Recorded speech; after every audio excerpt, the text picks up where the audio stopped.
Ndugu wanahabari, tumewaita siku ya leo kuja kuzungumza nanyi mambo mawili makubwa ya msingi. Ndimi ndugu yenu Mwalimu Yusuf Ali Rajab, katibu wa siasa, uenezi na mafunzo wa Chama cha Mapinduzi mkoa wa Songwe. Ndugu zangu, kuna kadhia mbili ambazo zimetokea, ambazo kimsingi lazima tufahamishe na uhabarishe umma wa Songwe na Watanzania kwa ujumla waweze kufahamu uhalisia wa jambo lenyewe namna lilivyo.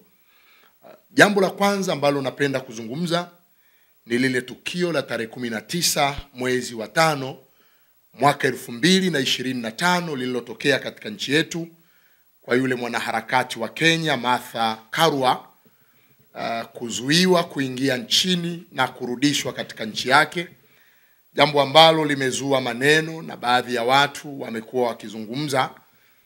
Sasa ni vema tukaweza kusema, kwa sababu nchi yetu ina utaratibu, lakini sisi hatuishi kisiwani, na nchi yetu sio kilabu kwamba kila mmoja anaweza kuingia kwa namna anavyoona inafaa yeye kuingia. Lakini pia kupitia presi hii napenda kuwakumbusha ndugu zetu wa Kenya, wale wanaopenda amani, wafahamu kwamba nchi hizi tatu kwa maana ya za Afrika Mashariki, Kenya, Uganda na Tanzania, zina historia ndefu ya ushirikiano wa kiutamaduni, kijamii na kiuchumi.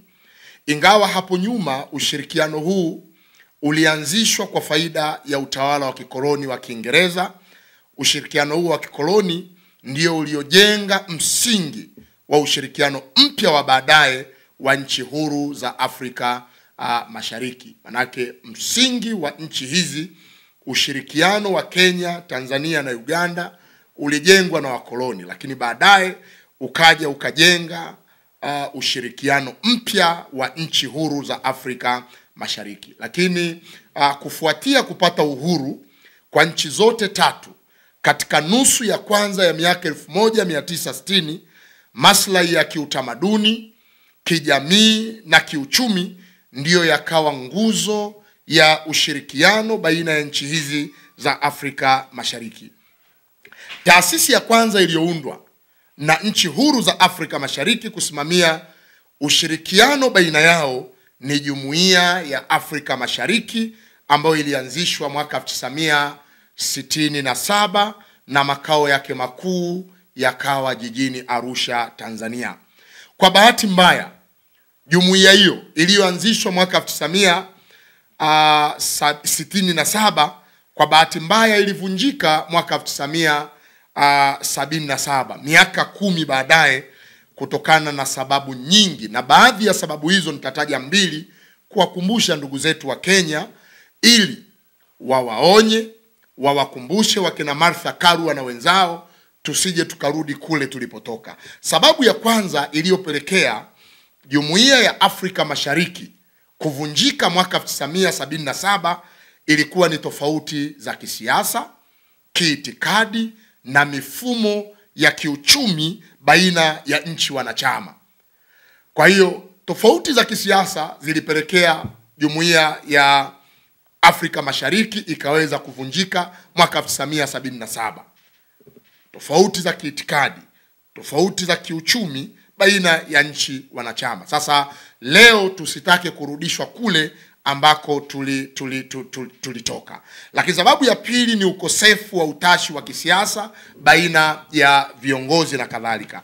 Lakini baadaye tunaona kutokana na kuvunjika kwa huu umoja, na kwa sababu kulikuwa kuna mali tayari zimepatikana, ilibidi apatikane msuluhishi ambaye atakuja kuzigawa hizi mali, na mgao ukafanyika mwezi Mei tarehe 24 mwaka 1984.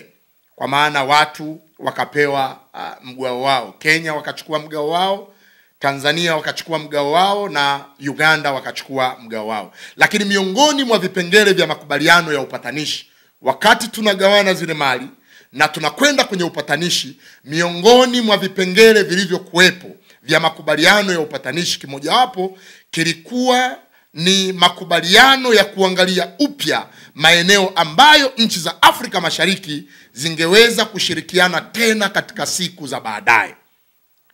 Na baada ya hapo, kwa sababu kipengele kilikuwepo, ikachukua zaidi ya miaka mingi kuja kuamua maeneo mapya ya kuunda taasisi nyingine ya ushirikiano. Juhudi za wazee wetu, waasisi wa mataifa yetu, wanasiasa nguli wa mataifa yetu zilianza na makubaliano mwezi Novemba mwaka 1993 ya kuanzisha tume ya kudumu ya ushirikiano ili ihusike na uratibu wa masuala ya kiuchumi, kijamii, kitamaduni, kiusalama na kisiasa. Makubaliano ya uanzishaji wa sekretarieti ya tume ya kudumu ya ushirikiano yalitiwa saini tarehe 26 Novemba mwaka 1994. Nakumbusha hii historia ili tuikumbuke vema wa Kenya, wa Tanzania na Uganda, ili tujue tulikuwa wapi, tupo wapi na tunaenda wapi, ili hawa wanaharakati uchwara wasiweze kuturudisha kule tulipotoka. Baada ya kutathmini hatua zilizochukuliwa na tume katika kuendeleza ushirikiano, viongozi wa Afrika Mashariki walifikia uamuzi wakiwa Arusha, Tanzania, wa kuanzisha tena jumuiya mpya ya Afrika Mashariki. Hivyo waliagiza tume kushughulikia majadiliano juu ya mkataba wa jumuiya mpya ya Afrika Mashariki. Matayarisho ya ufufuaji wa jumuiya mpya yalikamilika mwaka 1999. Mkataba wa jumuiya mpya wa Afrika Mashariki ulisainiwa na viongozi wa nchi za Afrika Mashariki Arusha tarehe 30 Novemba mwaka 1999, na ndani ya nchi yetu aliusaini aliyekuwa rais wa wakati huo hayati Benjamin William Mkapa, na jumuiya ikahuishwa upya mwaka 1999. Martha Karua na wanaharakati wengine wa Kenya wanaotumiwa na mataifa ya nje wasitake kuturudisha tulipotoka.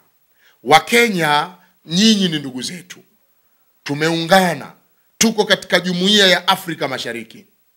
Ni lazima Wakenya mfahamu kwamba mkataba wa jumuiya ya Afrika Mashariki na mikataba mingine ya kimataifa ambayo hairuhusu haya wanayoyafanya wakina Martha Karua na wengineo ni sehemu ya sheria za Kenya kwa mujibu wa ibara ya 2, ibara ndogo ya 5 na ya 6 ya katiba ya Kenya ya mwaka 2010, ambazo zinaeleza bayana kwamba ukisoma katiba ya Kenya ya mwaka 2010, ukienda ibara ya 2, ibara ndogo ya 5 inasema kanuni za jumla za sheria za kimataifa zitakuwa sehemu ya sheria ya Kenya.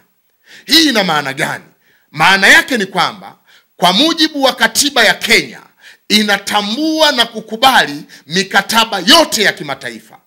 Inatambua na kukubali mikataba ya Afrika Mashariki. Inatambua na kukubali kanuni na sheria zote za mikataba ya kimataifa kwa mujibu wa kanuni na katiba ya Kenya. Ukiangalia ibara ya 2, ibara ndogo ya 5 ya katiba ya Kenya inasema kanuni za jumla za sheria za kimataifa zitakuwa sehemu ya sheria ya Kenya.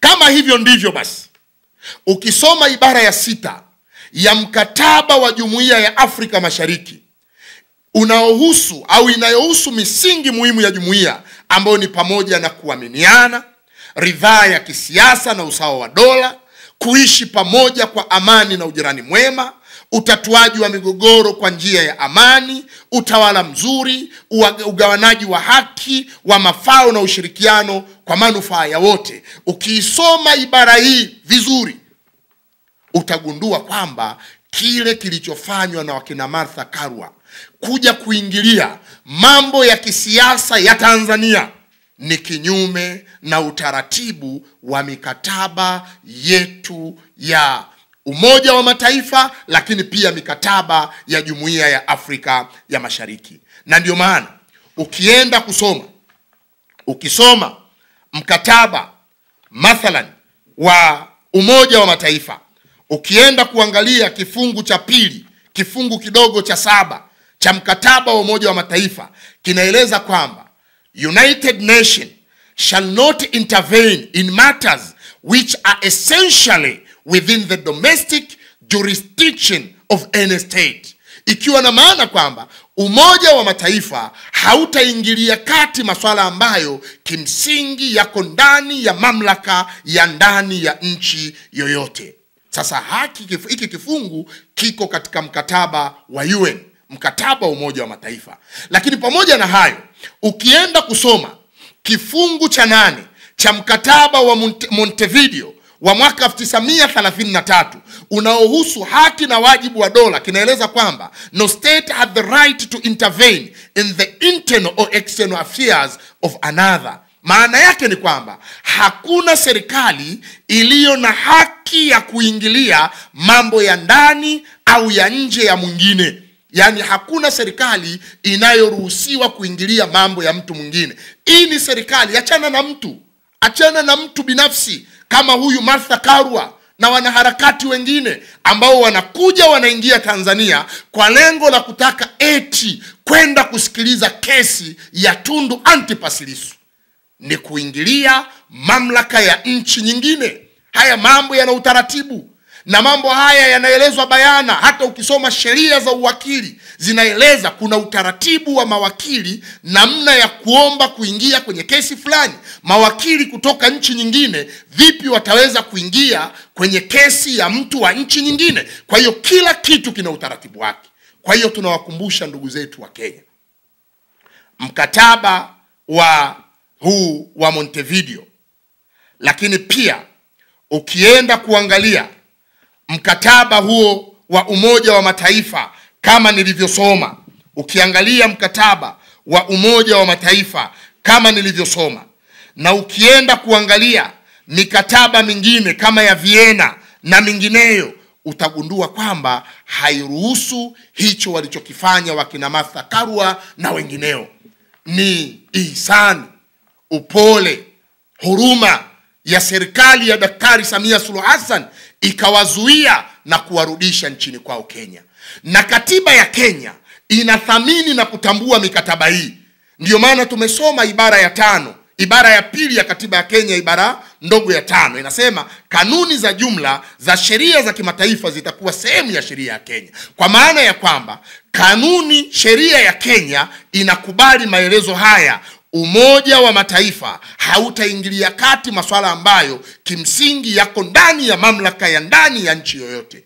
Lakini kwa mujibu wa ibara ya 2 ya katiba ya Kenya, ibara ndogo ya 5, inatambua maneno yaliyopo kwenye kifungu cha 8 cha mkataba wa Montevideo wa mwaka 1933 unaosema hakuna serikali iliyo na haki ya kuingilia mambo ya ndani au ya nje ya mwingine. Hakuna serikali inayoruhusiwa kuingilia. Kwa hiyo hii ni sehemu ya sheria ya Kenya kwa mujibu wa ibara ya 2, ibara ndogo ya 5.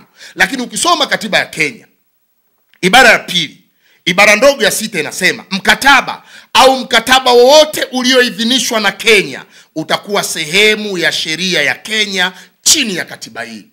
Mkataba wa Jumuiya ya Afrika Mashariki Kenya imeshiriki, na marais wa nchi zetu walisaini mwaka 1999, kiasi ambacho na hayo yanathibitisha kwamba Kenya inakubaliana na yale yaliyoelezwa katika mkataba wa Afrika Mashariki. Mwisho kwenye nukta hii, ndugu wanahabari, mambo haya ya kina Martha Karua na wanaharakati wengine hatukuyaona nchini kwetu kabla wakina Maria Sarungi hawajakimbilia kule Nairobi.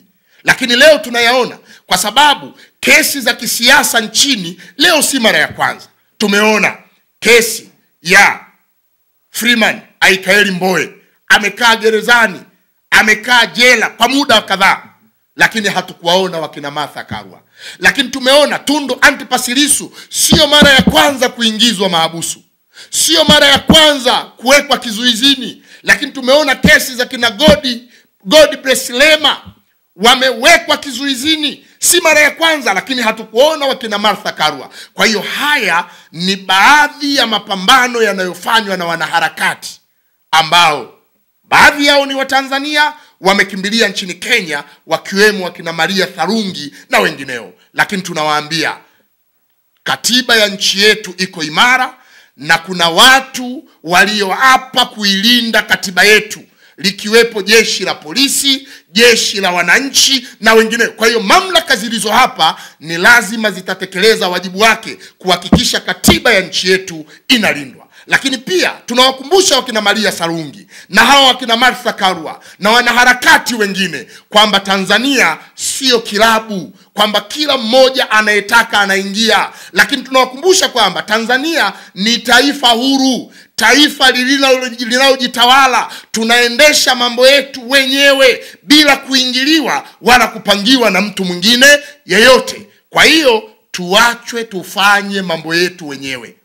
Tuiache mahakama itende haki bila kuingiliwa na mamlaka nyingine, kwa sababu Tanzania ni nchi iliyo huru. Kwa hiyo kwa mujibu wa mikataba ya Jumuiya ya Afrika Mashariki, mikataba ya kimataifa hairuhusu haya walioyafanya wakina Martha Karua na wanaharakati wengine, isipokuwa tu serikali ya Tanzania chini ya Daktari Samia Suluhu Hassan, mama mkakamavu, mama msikivu, jemedari, mama mpole mwenye huruma, anatembea kwenye political reconciliation. Moja ya falsafa za ara zake. Ndiyo maana wakina Martha Karua wakazuiwa, wakarudishwa Kenya, hawakuchukuliwa hatua nyingine zozote. Lakini vinginevyo walikuwa wanaweza kuchukuliwa hatua za kisheria Tanzania, na sheria zinaruhusu kufanya hivyo. Kwa hiyo washukuru. Kwa hiyo shime ni waombe ndugu zetu wa Kenya, wale wapenda amani kama sisi, na ilani yetu imesema,